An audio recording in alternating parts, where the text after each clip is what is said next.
नमस्कार दोस्तों, ITI pass out छात्रों के लिए सरकारी परमानेंट भर्ती बीएचईएल के द्वारा आ गया है। भेल जो कंपनी है दोस्तों, महारत्ना कंपनी है और यहीं से दोस्तों आपका आईटीआई पास आउट छात्रों के लिए सरकारी परमानेंट भर्ती निकाला गया है। ये जो रिक्वायरमेंट है दोस्तों आपका आर्टिजन पोस्ट के लिए है और आपका यहाँ से टोटल 515 पोस्ट के लिए रिक्वायरमेंट निकाला गया है। भेल जो कंपनी है दोस्तों, भारत हैवी इलेक्ट्रिकल्स लिमिटेड, यह एक महारत्ना कंपनी है और यहीं से आपका जो है रिक्वायरमेंट शॉर्ट नोटिस के माध्यम से बताया गया है। जैसा कि आप लोगों को मैंने पहले बताया था, 4 से 5 महीना पहले जब सुपरवाइज़र का रिक्वायरमेंट यहाँ से आया था तो मैंने बोला था कि आर्टिजन का भी पोस्ट देखने को जल्द मिलेगा, क्योंकि इतनी सीटें अगर आपका सुपरवाइज़र को देखने को मिली है तो निश्चित रूप से जो है आपका आर्टिजन का भर्ती आएगा। तो फाइनली जो है आपका शॉर्ट नोटिस जारी हो गया है भेल कंपनी के द्वारा और इसका फुल नोटिस आपको 15 से 16 तारीख तक आ जाएगा। तो आपको मैं डिटेल में बता दूंगा, लेकिन अभी जो शॉर्ट नोटिस के माध्यम से जो यहाँ पे डिटेल दिया गया है, आपको पूरी इन्फॉर्मेशन देने वाले हैं।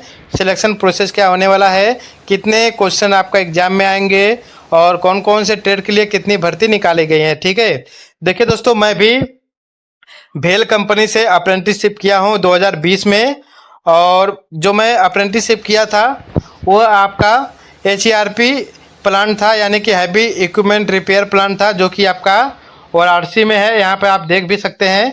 ठीक है, heavy equipment repair plant HERP Varanasi, और यहीं से मैंने जो है अप्रेंटिसशिप किया था 2020 में। तो आपको कंपनी के बारे में भी बताऊंगा कि कंपनी कैसी है और इसका मैनेजमेंट कैसा है। ठीक है, और सिलेक्शन प्रोसेस भी हम लोग जानेंगे। तो चैनल पर नए हैं तो चैनल को सब्सक्राइब कर दीजिएगा, संपूर्ण जानकारी आपको बताने वाले हैं दोस्तों। और इसकी तैयारी के लिए ज़रूर आप लोग चैनल को सब्सक्राइब करिएगा, क्योंकि पूरी की पूरी क्लास आपको मैं देने वाला हूं, आपका जितना भी यहाँ पर ट्रेड है। ठीक है, तो चलिए हम लोग शॉर्ट नोटिस के माध्यम से पूरी डिटेल जानते हैं। सबसे पहले हम आपको कंपनी के बारे में बता देते हैं। देखिए, जो भारत हैवी इलेक्ट्रिकल्स लिमिटेड है, ये जो कंपनी है आपका महारत्ना कंपनी है और इसके बहुत सारे प्लांट है। ठीक है, जो कि आपको यहाँ पर देखने को मिलेगा। इस प्लांट में आपका अलग अलग सीटें निकाली गई हैं अलग अलग पोस्ट के लिए। ठीक है, कंपनी जो है दोस्तों महारत्ना कंपनी है और यहाँ से जो रिक्वायरमेंट आउट की गई है, सालों बाद रिक्वायरमेंट देखने को मिला है। लगभग 2012 के बाद दोस्तों ये जो है आपका पहली भर्ती है आर्टिजन के लिए। और इसकी मैनेजमेंट के बारे में बात करें तो मैनेजमेंट इसका बहुत ही घटिया है। ऐसा इसलिए है क्योंकि दोस्तों आपने देखा होगा कि एनसीएल हो गया, ठीक है, डीआरडीओ हो गया, या फिर आपका एनएमडीसी हो गया, ऑयल इंडिया हो गया, वहाँ से आपका 2 साल 3 साल 4 साल पे वैकेंसी हमेशा देखने को मिलती है।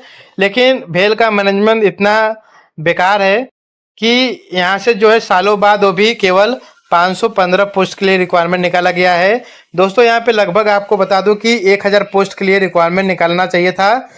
चलिए, जो भी निकला है अच्छी अपडेट है, भेल ने कुछ तो किया है। लेकिन ये जो है आपका पावर प्लांट है, ठीक है, और इसमें जो है लगभग आपका काफ़ी हैवी जॉब बनाए जाते हैं। तो आपको यहाँ पर फीटर, वेल्डर और मशीनिस्ट, इन 3 ट्रेड का रिक्वायरमेंट आपको सबसे ज़्यादा देखने को मिलेगा। इनकी जो सीट की संख्या होती है काफ़ी ज़्यादा होती है। ठीक है, चलिए हम लोग डिटेल में नोटिस के माध्यम से जानते हैं। देखिए, यहाँ पे जो इनके प्लांट है, यहाँ पे उनके नाम दिए गए हैं। ठीक है, और हर एक प्लांट में अलग अलग पोस्ट के लिए रिक्वायरमेंट निकाला गया है। ठीक है, देखिए यहाँ पर जो फीटर है, फीटर में आपका टोटल 100 यहाँ पे 78 पोस्ट निकाला गया है। 76 से 78 पोस्टें हैं। लगभग 97 पोस्ट यहाँ पे वेल्डर का है, टर्नर का यहाँ पे लगभग 51 पोस्ट है, मशीनिस्ट का आपका यहाँ पे 104 पोस्ट है, और आपका यहाँ पे इलेक्ट्रीशियन का 65 है। उसके बाद है आपका इलेक्ट्रॉनिक मैकेनिक का 18 और फाउंड्री मैन का यहाँ पे 4 पोस्ट निकाला गया है। ठीक है, देखिए यहाँ पर मैंने बोला ना, फीटर, वेल्डर और मशीनिस्ट की सीटें ज़्यादा होती हैं, क्योंकि यहाँ पे जो है कुछ हैवी जॉब बनाए जाते हैं जिनका फिटिंग, बिल्डिंग और मशीनिंग का काम यहाँ पे ज़्यादा होते हैं। ठीक है, फाउंड्री मैन के लिए काफ़ी अच्छी अपडेट है। जो छात्र आईटीआई किया है फाउंड्री मैन से, यहाँ पे उनके लिए 4 सीटें निकाली गई हैं। और देखिए यहाँ पे ऐसा इसलिए क्योंकि फाउंड्री मैन की लगभग जो है को बहुत ही कम रिक्वायरमेंट देखने को मिलती है, बहुत ही रेयर होता है दोस्तों। अगर ऐसे में भेल ने फाउंड्री मैन के लिए रिक्वायरमेंट निकाला है तो उनके लिए काफ़ी अच्छी अपडेट है, ठीक है। अब हम लोग बात करते हैं कि इसमें सैलरी क्या रहेगा। तो आपका यहाँ पर ट्रेनिंग पीरियड में लगभग आपका 29,000 से स्टार्टिंग सैलरी रहेगा। 1 साल ट्रेनिंग के बाद आपको यहाँ पर रेगुलर कर दिया जाएगा। ये जो आपका यहाँ पर पोस्ट रहेगा आर्टिजन ग्रेड 4 का रहने वाला है, ठीक है। और यहाँ पे जो आपका एज की बात करें तो एज आपका यहाँ पर जनरल में आपका यहाँ पर 27 साल, ओबीसी में आपका यहाँ पर 30 साल और SC ST में आपको यहाँ पर 32 साल देखने को मिलेगा। और एज क्राइटेरिया में छूट भी मिलेगा एज पर गवर्नमेंट रूल के हिसाब से। और इसके बारे में हम लोग थोड़ी सी जानकारी लेते हैं कि कौन कौन से बच्चे अप्लाई कर सकते हैं, ठीक है। तो अप्लाई करने के लिए क्या होनी चाहिए, तो सबसे पहले आपके पास क्वालिफिकेशन में ITI, उसके बाद NSC का सर्टिफिकेट होना चाहिए। NSC का मतलब होता है कि नेशनल अप्रेंटिसशिप सर्टिफिकेट, यानी कि आपने ITI किया है और उसी ट्रेड से आपने अप्रेंटिसशिप किया है तो आप अप्लाई करने के लिए एलिजिबल है। ITI का जो सर्टिफिकेट होना चाहिए आपके पास NCVT का होना चाहिए। SCVT वालों के लिए यहाँ पर अलाउ नहीं है, तो NCVT का सर्टिफिकेट है तो आप यहाँ पर अप्लाई कर सकते हैं। उसके बाद यहाँ पर देखिए सिलेक्शन कैसे होता था। तो पहले के जो रिक्वायरमेंट आते थे दोस्तों, आपका यहाँ पे देखिए 2 तरीके से आपका क्वेश्चन आता है। पहला आपका यहाँ पर जो 100 क्वेश्चन आएगा, तो 100 क्वेश्चन अगर आपका एग्जाम में आता है तो उसमें आपका लगभग 80 क्वेश्चन जो होता है वो रहेगा ट्रेड का और 20 क्वेश्चन आपका रहेगा जनरल नॉलेज और उसमें आपका रीजनिंग रहेगा, ठीक है।